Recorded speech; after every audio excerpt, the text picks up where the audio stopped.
Guys, kalian tahu retret yang dilakukan dan dilaksanakan oleh Bapak Presiden berikut kabinetnya itu dibiayai oleh Bapak Prabowo. Uang pribadi loh, bukan uang APBN. Nah, yang kayak begini yang keren. Seorang pemimpin tidak hanya mengandalkan uang APBN. Ini namanya orang kaya, guys. Orang kaya yang memberdayakan uangnya untuk kemaslahatan orang banyak. Ini baru keren. Gitu loh. Jadi mudah-mudahan di era pemerintahan Pak Prabowo ini dengan menteri-menterinya dan wakil menterinya tidak ada lagi istilah korupsi, memperkaya diri sendiri. Oke? Dan kepada seluruh jajarannya, kementerian dan wakilnya, jangan sampai kalau ditanya sama wartawan pelengak-pelengok yang tidak tahu apa-apa dan jawabnya tidak nyambung, jangan sampai seperti itu. Perbanyak literasi, baca Google sebelum Anda diwawancarai apa topik pembicaraannya. Jangan sampai nggak nyambung, ya. Karena ada beberapa wamen ditanya grogi. Istilah grogi kalau udah di tingkat wamen, wakil menteri, itu sudah tidak ada. Tidak ada istilah grogi karena kita harus fokus dan harus cerdas dalam menjawab pertanyaan semua masyarakat, terutama wartawan. Karena kalau terkecoh, itu akan memblundar di seluruh rakyat Indonesia. Seperti contohnya kemarin, ya kan, ada tuh wamen bilangnya domisili, padahal nggak nyambung. Terus ada lagi, pokoknya banyak. Coba kalian tulis di situ ya. Kira-kira ada apa lagi tuh orang-orang yang ditanya tapi nggak nyambung gitu loh. Ini karena apa? Karena kurangnya literasi. Karena kurangnya dia berspeak.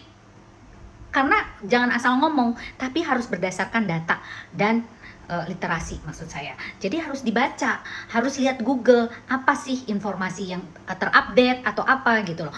Dan mudah-mudahan ini adalah awal terbaik, karena yang namanya retret itu apa? Yaitu menarik diri dari layak ramai untuk sementara, untuk kita berfokus kepada tujuan yang akan dibentuk oleh orang-orang yang ada di sana, seperti itu. Jadi ini bagus, ini awal yang bagus untuk menyamakan visi misi dan membentuk sebuah karakter building, untuk membentuk kedisiplinan dan yang berintegritas dan segala sesuatu yang memang untuk kepentingan rakyat, seluruh rakyat Indonesia, bukan untuk kepentingan pribadi. Jadi saya mohon, ini adalah awal yang baik dan jangan sampai hal ini tercoret atau tercabik dari personal-personal yang tidak bertanggung jawab. Oknum maksud saya, ya. Mudah-mudahan Bapak Prabowo tidak salah memilih orang-orang yang ada di kabinetnya dan menjadi pembantu presiden untuk periode 2024 sampai 2029 kalau nggak salah ya. 5 tahun lah pokoknya. Dan sukses. Sekali lagi saya ucapkan selamat bekerja dan selamat memberikan aspirasi masyarakat dalam bentuk yang real. Tidak hanya iming-iming belaka. Saya sebagai warga Indonesia bangga dengan presiden saya yang sekarang. Mudah-mudahan saya pun juga bangga kepada kalian seluruh jajarannya di kabinet maupun wamen. Oke? Salam Lita Gading. Presiden Prabowo Subianto diklaim membayar biaya kegiatan retreat anggota Kabinet Merah Putih di Akmil Magelang menggunakan uang pribadi. Prabowo membiayai seluruh biaya kegiatan selama 3 hari tersebut.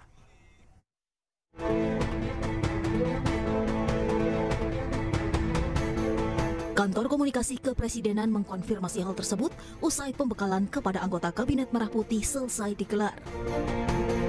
Kegiatan yang melibatkan seluruh anggota Kabinet Merah Putih itu dibiayai oleh Prabowo Subianto dari kocek pribadinya. Meski nominalnya tidak disebutkan, namun acara ini dipersiapkan sejak 1 bulan sebelum pelantikan Prabowo Subianto menjadi presiden.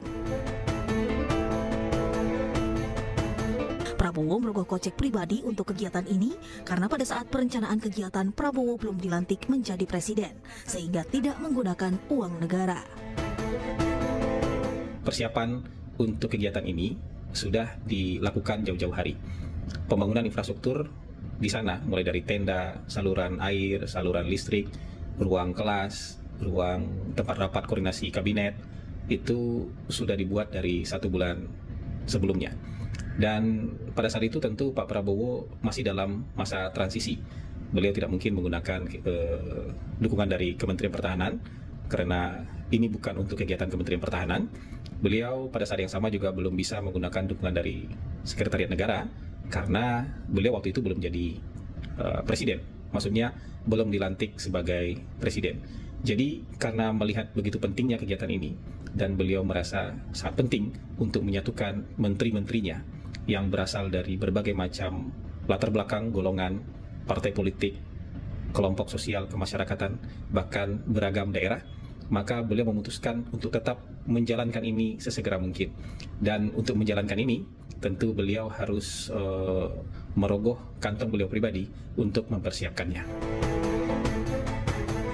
Kegiatan ini menjadi sorotan lantaran Prabowo memboyong seluruh anggota kabinetnya ke Akademi Militer Magelang, Jawa Tengah. Berbagai fasilitas seperti keberangkatan menggunakan Hercules, tenda mewah untuk menginap, hingga seragam untuk puluhan anggota kabinet ditaksir membutuhkan biaya yang mahal. Tim Liputan iNews melaporkan.